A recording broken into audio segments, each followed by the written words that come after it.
சதிலீலாவதி முதல் படம் நமக்கு தெரியும். அதுக்கு முதல்ல எத்தனையோ படங்கள்ல வந்து அவர் முயற்சி பண்ணிக்கிட்டே இருக்காரு. அவருக்கு கிடைத்த வேடங்கள் எல்லாம் நீங்க பாத்தீங்கன்னா ஆச்சரியமா இருக்கும். தியாகராஜ பகதூர் அந்த காலத்து சூப்பர் ஸ்டார் அவரோடு நடிச்சிருக்கிறாரு. கண்ணை குருடாக்கி அப்படியே ஜெயிலில் போட்டுருவாங்க. அப்ப எம்ஜிஆர் ஒரு வசனம் பேசுவார், செங்கோலை பிடிக்க வேண்டிய கைகள் சிறைக்கம்பியினுடைய கம்பிகளை பிடித்துக் கொண்டிருக்கிறதே. அபிமன்யு படம் வந்தது இல்லையா, அந்த அபிமன்யு படத்துல அந்த காலத்துல கிருஷ்ணனாக நரசிம்ம பாரதின்னு ஒரு நடிச்சிருப்பார், அர்ஜுனனாக எம்ஜிஆர் நடிச்சிருப்பாருங்க. போர்க்கள காட்சியெல்லாம் அவ்வளவு அருமையா இருக்கும் அவருடைய பேசுற அவசரம். நான் பார்த்து இன்னொரு படம் என்னன்னா ரத்னகுமார்னு ஒரு படம். அந்த ரத்னகுமார் படத்துல பியூ சின்னப்பாவோடு நடிச்சிருப்பார். தளபதியாக வந்து எல்லாம் தட்டி கேட்கிற ஆளா இருப்பார்.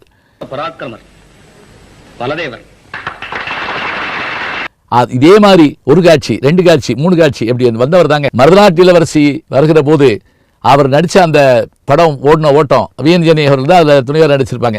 பிரமாதமான ஒரு வெற்றி கொடுத்தது. 1958 நாடோடி மன்னனை அவர் வந்து டைரக்ட் பண்ற அளவுக்கு வர்றாருங்க.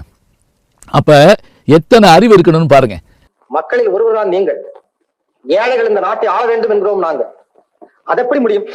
வியாபாரிக்கு தொழில் தெரியும், அரசனுக்கு தாய் ஆள தெரியும்.